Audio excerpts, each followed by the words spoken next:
Hi, welcome.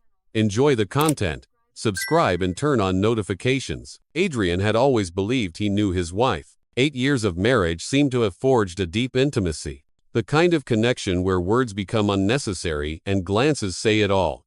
He was a history professor at the University of Washington, a man who spent his days sifting through the past to find patterns, to understand the present. He saw their marriage in a similar light, a well-documented, stable artifact built on a foundation of shared memories and mutual understanding. He was driving home through the relentless Seattle drizzle that Thursday afternoon, 2 weeks before their anniversary. His mind was on a lecture about the reconstruction of Paris in the 19th century, a topic of satisfying order and logic. He thought of Lena. Lena, at 35, was the vibrant counterpoint to his quiet academic life. She worked as an events manager, a whirlwind of social energy who turned ordinary occasions into memorable experiences. They complemented each other, or at least, that's what Adrian thought as he turned onto their street. His class had been canceled. A heating system failure in the old building had granted him an unexpected free afternoon, and he'd decided to use it to organize some notes at home. He walked in through the front door, greeted by the usual silence of an empty house. He hung his damp coat, the familiar scent of old books and Lena's faint perfume welcoming him. But then he heard something from the upstairs office. A laugh. It was Lena's laugh, but different. It wasn't the polite, tinkling laugh she used with clients, nor the warm, indulgent one she gave him when he made a particularly dry joke. This was light, genuine, filled with a pure, unburdened joy Adrian hadn't heard in months, maybe years. He climbed the stairs slowly, his leather-soled shoes making no noise on the runner. It wasn't suspicion that guided him. Not yet. It was curiosity. An anomaly had presented itself, and his historian's brain, trained to investigate such things, took over. Through the slightly ajar doorway, he saw her. She was sitting in the swivel chair, bare feet propped on the desk, phone pressed to her ear. She was smiling, not just with her lips, but with her entire being. It was a radiant, unguarded smile, and it made something twist uncomfortably in his stomach. "You always know how to make me laugh like that," she said, her voice soft and intimate, a tone reserved, he had thought, for their quietest moments. Seriously, I'd almost forgotten what it felt like to feel this way. A pause. She was listening. Her eyes were bright, focused on something 1,000 miles away. Then she let out another peal of that carefree laughter. "Stop it.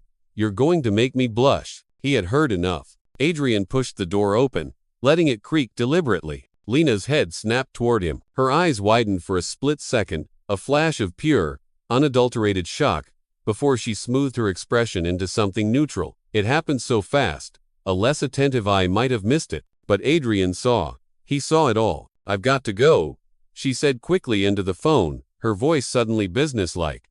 She hung up before the person on the other end could even reply. "Adrian, you're home early," she said, forcing a smile as she placed the phone face down on the desk. A subtle, yet significant, gesture of concealment. "Class got canceled. Heating issue." He kept his tone casual, but his eyes were scanning, observing, collecting data. "Who was that?" "Just a client. You know how it is." She stood up, brushing past him toward the hallway, not quite meeting his gaze. "There's always some last-minute crisis with events. I'll make some coffee. Want any?" But Adrian didn't move. He stood in the doorway of the office, the echo of her laughter still hanging in the air. Something was off. It wasn't just the laugh, or the way she'd hurriedly hung up, or how she avoided his eyes. It was all of it together, a pattern. His historian's brain, trained to connect disparate pieces of evidence into a coherent narrative, was starting to recognize the shape of a story he never wanted to read. That night, while Lena slept beside him, Adrian lay awake, staring at the ceiling. The familiar rhythm of her breathing, a sound that had brought him comfort for 8 years, now felt alien. Each soft exhale seemed to mock him, whispering a secret he wasn't privy to. He replayed the afternoon in his mind, dissecting it frame by frame. The shock in her eyes. The phone placed face down. The lie, so smooth and practiced. Was he imagining it? Was he turning a simple, happy phone call into a conspiracy? He tried to be rational, to analyze the data without emotion. But emotion was a flood tide, and his rationality was a fortress of sand. The feeling of betrayal, cold and sharp, was already taking root. He couldn't live with the not knowing. The uncertainty was a poison, seeping into the foundation of their shared life. 3 in the morning. The darkest, quietest hour. The hour of doubt and desperation. Unable to ignore the gnawing feeling any longer, he slipped out of bed. His heart pounded against his ribs, a frantic drum in the silent house. He picked up her phone from the nightstand. His fingers trembled. This was a line he'd never crossed, a violation of the trust he had always presumed was absolute. But what if that trust was already a fiction? What if he was the only one still honoring the treaty? He unlocked it. She'd never changed the password. She'd always used their anniversary, August 14th. Oh, the irony. The numbers felt like a cruel joke under his thumb. He went straight to the call log, and there it was. The proof. Cold, hard, and digital. A single, unknown number, repeated dozens of times over the past 3 months. Calls lasting 40 minutes, an hour, even 2 hours. Always in the afternoon, when he was at the university, lecturing about the follies and deceptions of the past. A cold shock, more potent than any winter wind, washed over him. This wasn't a momentary lapse. This wasn't a flirtatious client. This was a structured, sustained relationship, a secret life, running in parallel to the one he thought they shared. He felt a wave of nausea. He took a photo of the call log with his own phone, his hands moving with a strange, robotic precision. He wrote the number down in his notes, then placed her phone back on the nightstand, exactly where it had been, screen facing down. He didn't sleep for the rest of the night. He sat in the dark living room, watching the rain trace patterns on the window pane. The grief was there, a heavy weight in his chest. But beneath it, something else was beginning to form. A cold, sharp resolve. The historian in him was now fully awake. The period of quiet observation was over. It was time to excavate the truth. The next morning was a masterclass in performance. Adrian moved through their shared routine with a chilling sense of detachment. He made coffee.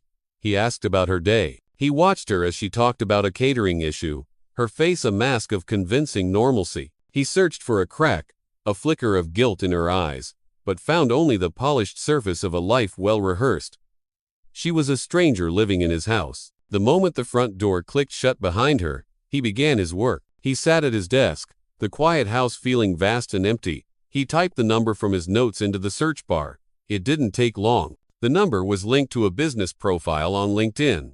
Marcus Thorne, business consultant, specializing in corporate event management. The photo showed a man in his 40s, confident, with a charming, easy smile that made Adrian's stomach clench with an unfamiliar, visceral jealousy.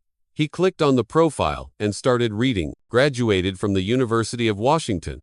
Same class as Lena. A piece of the puzzle clicked into place, dark and ugly. He then opened Lena's Facebook page, a digital space he rarely visited, a world of curated happiness and social pleasantries he found tedious.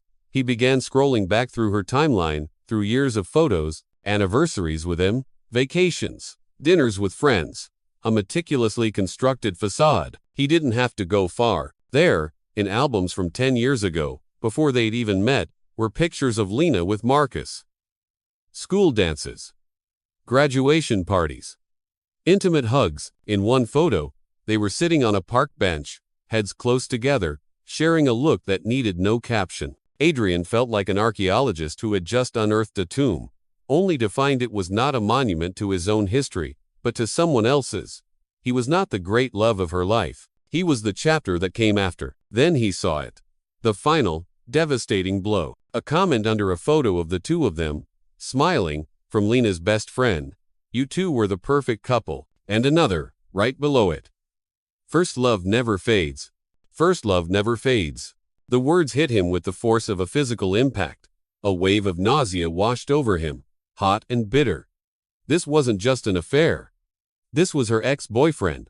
Her first love, a ghost from the past, reappearing in their lives to reclaim what he thought was still his. All the stability, the comfort, the perceived understanding of their 8 years together, it all evaporated in that moment. It was a lie. He wasn't her partner, he was an obstacle. He wasn't her future, he was an inconvenient present. The methodical, patient historian vanished. The part of him that analyzed and observed was consumed by a raw, primal rage. Something inside him simply snapped. He wasn't the kind of man who waited, who collected evidence for weeks, who pretended everything was fine while dying inside. He grabbed his car keys. He looked up Marcus Thorne's business address online. He was done excavating the past. It was time to confront the present. The drive to downtown Seattle was a blur of rain-streaked glass and impotent fury. Marcus Thorne's office was in a modern, impersonal tower of steel and glass that seemed to sneer at the gray sky.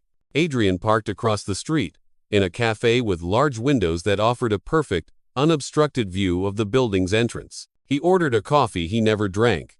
His hands shook slightly as he held the warm cup. He felt like a cliché, the wronged husband playing private detective. The humiliation of it burned at him. What was he doing here? What did he hope to achieve? He didn't know. He was operating on pure, unadulterated instinct. 2 hours passed. Each minute felt like an hour.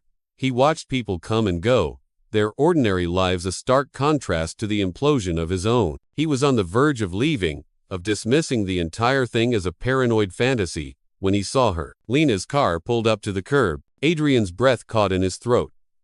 He watched, frozen, as she parked. She checked her reflection in the rearview mirror, ran a hand through her hair, and smoothed her coat. It was a gesture of preparation, the gesture of a woman about to meet a lover, not a client. She walked into the building with the easy confidence of someone who knew the way well. He gripped his coffee cup so tightly he felt the cardboard begin to yield. He waited. 3 hours, 3 soul-crushing hours.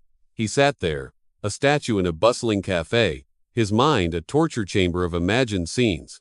Their laughter, their conversation, their intimacy. The joy he had heard in her voice now had a face and a name attached to it. Every minute that ticked by was another shovelful of dirt on the grave of his marriage. Finally, she came out. She was smiling, that same radiant, unguarded smile from the day before. She adjusted her blouse. Her hair was slightly tousled. It was the final, brutal confirmation. Adrian left a $10 bill on the table, got into his car, and followed her.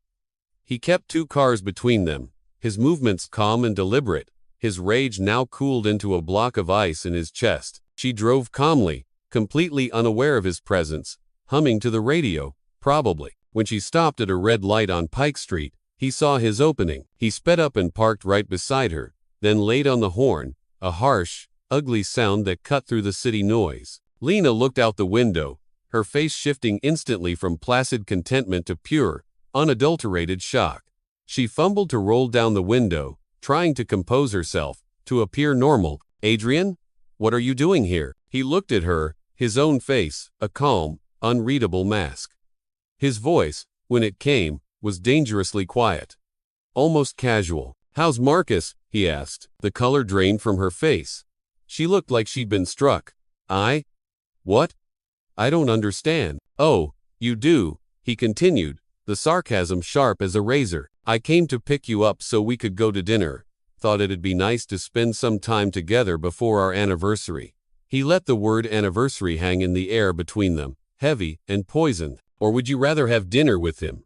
Marcus Thorne, 13th floor, office 1305. 3 hours is a long time for a work meeting, don't you think? Lena opened her mouth, but no sound came out. She was cornered. The light turned green, and the cars behind them started honking, an impatient chorus to their silent, devastating drama. "Follow me home," Adrian said, his voice leaving no room for argument. He didn't wait for a reply. He sped off, leaving her in a cloud of exhaust and shattered lies. The game was over. The trial was about to begin. The silence inside their house was deafening. It was heavier, more oppressive than any argument they'd ever had. Lena stood in the middle of the living room, hands trembling, a defendant in a courtroom of her own making. Adrian sat on the couch, observing her with a calmness that was more frightening than any outburst of anger. The storm of his rage had passed, leaving behind a desolate, clear-eyed landscape of disappointment. "How long?" he asked. His voice was flat. "Adrian, I can explain." "How long, Lena?" he repeated, cutting her off. 3 months, she whispered, her eyes fixed on the floor. "We ran into each other at a networking event. We started talking, reminiscing about old times, and it just happened. It just happened." The most cowardly phrase in the human language. Adrian stood up and walked to the window, looking out at the rain-slicked street. "You didn't plan it. But it kept happening. Every day. For 3 months. It wasn't a question. Are you in love with him?" The silence was her answer. It was louder than any confession. I don't know what I feel, she finally said, her voice breaking. He reminds me of who I used to be. Before the responsibilities, the bills, the routine. He makes me feel alive again. And I make you feel what? Dead? Adrian turned to face her, and for the first time, Lena saw something in his eyes that wasn't anger or hurt. It was a profound, irreparable disappointment, the look of a historian observing a beautiful artifact that has been irrevocably broken. You know what hurts the most? He said, his voice low. It's not just a betrayal. It's that you chose to relive the past instead of fighting for our present. As if 8 years together meant nothing compared to what you had with him as teenagers. Lena started to cry. I'm so sorry. I really am. I can end it with him. We can try again. Adrian let out a short, bitter laugh. End it with him. Lena, you don't get it. This, us, is already over. He paused, and in that moment, an idea began to form in his mind. An idea born of cold fury and a desire for a justice that no court could provide. A historian's justice. One that forced all parties to confront the primary sources of their own downfall. But you know what we're going to do, he said, his tone shifting. We're still having the anniversary party. Lena looked at him, confused. What? The party? Everything's already booked, right? That French restaurant you picked. We'll celebrate our 8 years. But I have 2 conditions. He crossed his arms. You'll invite Marcus, and I'll invite his wife. She went pale. You're crazy. I'm not doing that. Marcus is married, Lena, to a lawyer named Evelyn Vance. They have a 6-year-old daughter. He watched her face as the information landed. He saw the flicker of genuine shock. Did you know that? She shook her head, tears streaming harder now. He never mentioned. Of course he didn't. Just like you probably never mentioned you were married to me, Adrian said coldly. So here's the deal. You invite him, I invite her, and we'll all have a civil conversation about our marriages. Or, I expose everything right now, to your family, your friends, your co-workers. You choose. She was cornered, and she knew it. Defeated, her voice weak, she agreed. A few days later, Adrian sat across from Evelyn Vance in her sterile, downtown law office. She was an elegant woman in her 40s, with sharp, direct eyes that missed nothing. He had requested a consultation about a divorce. He laid it all out, not with emotion, but with facts. He showed her the screenshots of the call logs, the discreet photos he'd taken of Lena entering Marcus's building, the matching timestamps. He presented his case like a scholar defending a thesis. Evelyn stayed silent for a long moment, her professional composure a mask for the pain he could see churning beneath the surface. I suspected it, she finally said, her voice controlled. The excuses, the late nights. But you always want to believe you're wrong, don't you? I understand completely, Adrian said sincerely. And that's why I'm here. I have a proposal. My wife is hosting a wedding anniversary dinner in a week. She will be inviting Marcus. I would like you to be my guest. Oh, cop. She looked at him, surprised, then with a glimmer of understanding. You want to confront them. I want them to see the consequences of what they've done, Adrian explained. I want them to face the people they've hurt. And yes, I want them to feel at least a fraction of the humiliation they've caused us. Evelyn considered it. That's unconventional. A slow, wry smile touched her lips. But I understand the sentiment. I think I deserve to be there. I deserve to look him in the eye. You. She nodded slowly. I'll come. Adrian felt a strange sense of relief. For the first time in this whole ordeal, he wasn't alone. He had found an ally in the wreckage. The stage was set.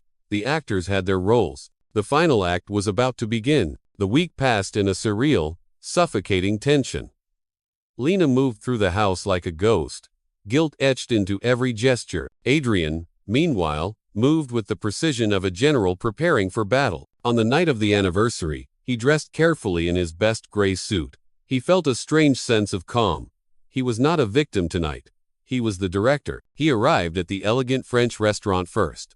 The manager led him to a secluded table in a private room, its velvet curtains offering the illusion of intimacy. He ordered a bottle of expensive red wine and waited. Lena arrived minutes later, visibly nervous in a blue dress he had always loved. The dress now seemed like a costume from a life that no longer existed. She sat down without a word, avoiding his gaze. Then Marcus appeared. Tall, handsome, and oozing a confidence that was about to be utterly dismantled. "Adrian, it's a pleasure to finally meet you," Marcus said, extending his hand with a smile that didn't reach his eyes. Adrian shook it, his grip firm. "The pleasure's all mine, Marcus. Lena's told me so much about you." The irony was thick enough to cut with a knife. Lena shrank in her seat. "Actually," Adrian continued, swirling his wine, "she hasn't stopped talking about you since you reconnected. 3 months of very intense conversations." Marcus blinked, his confidence faltering. Well, we're old friends. Of course. Old friends who spend 3 hours together in a private office," Adrian said calmly. "But anyway, we're still waiting for one more person." "Someone else?" Lena asked, her voice trembling. At that exact moment, Evelyn Vance walked into the room. She looked impeccable in a simple but elegant black dress, commanding attention with her quiet presence. Vincent's eyes widened in recognition and dread. The color drained from his face. "Evelyn, what are you doing here?" "Celebrating, apparently," Evelyn replied coolly, walking toward the table. Adrian stood and pulled out a chair for her, the perfect host. "Lena. Marcus. This is Evelyn Vance, Marcus's wife." He gestured to the other two. "Evelyn. This is Lena, my wife, and her old friend, whom you already know." The silence that followed was almost physical. Lena was pale.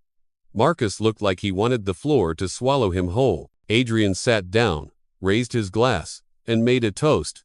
"To 8 years of marriage," he began, his voice clear and steady. "To secrets revealed, to lies uncovered, and to unexpected new connections." He took a sip of wine. "Cheers." No one else moved. "You're insane," Marcus finally hissed, his voice low and tense. "You set this up to humiliate us." "Humiliate you?" Adrian replied. "No, Marcus, you two did that perfectly on your own. I just thought it only fair that everyone involved be present. After all, it's 8 years of marriage between me and Lena. How many years have you and Evelyn been married?" 12, right?" Evelyn nodded, her eyes locked on her husband. 12 years. "And a daughter, whom you left at home with my mother tonight, saying you had an important business meeting." Marcus tried to speak, but Adrian cut him off. "No, now you'll listen. You two have spent 3 months meeting in secret, laughing at your foolish spouses, planning God knows what kind of future as if our lives didn't matter. Lena brought you, Marcus, to our wedding anniversary dinner. That's the level of disrespect we've reached. So I thought it only appropriate that Evelyn be here too." Lena began to cry silently. "Adrian, please stop." "Stop what? The truth?" He looked at her, a deep sadness in his eyes. "You destroyed 8 years and you didn't even have the decency to be honest with me." The rest of the dinner was a form of exquisite psychological torture. Adrian and Evelyn talked to each other. They spoke of literature, law, travel, completely ignoring the other two, who sat trapped in an awkward, suffocating silence, unable to look at each other or leave. They were forced to witness what they could have had: an honest conversation, mutual respect, a real connection. When dessert arrived, Adrian set down his utensils. "I have some news," he announced. "I filed for divorce this morning.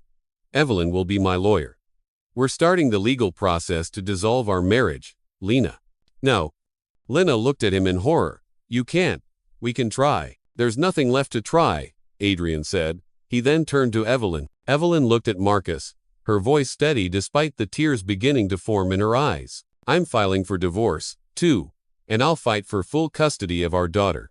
I don't want her growing up thinking infidelity and lies are acceptable behavior." Adrian paid the entire bill, a final gesture of control. They left the restaurant in silence. In the parking lot, Lena tried to follow him. "Don't come home tonight," he said, his voice devoid of all emotion. "Stay with your parents. With Marcus, I don't care. But don't come home." He got in his car and drove away, not looking back, leaving her standing alone in the rain, the full weight of her consequences finally crushing her. In the months that followed, the divorces proceeded. The affair between Lena and Marcus, which had seemed so thrilling in secret, wilted under the harsh light of reality and guilt. It ended less than a year later. Adrian and Evelyn, however, became friends.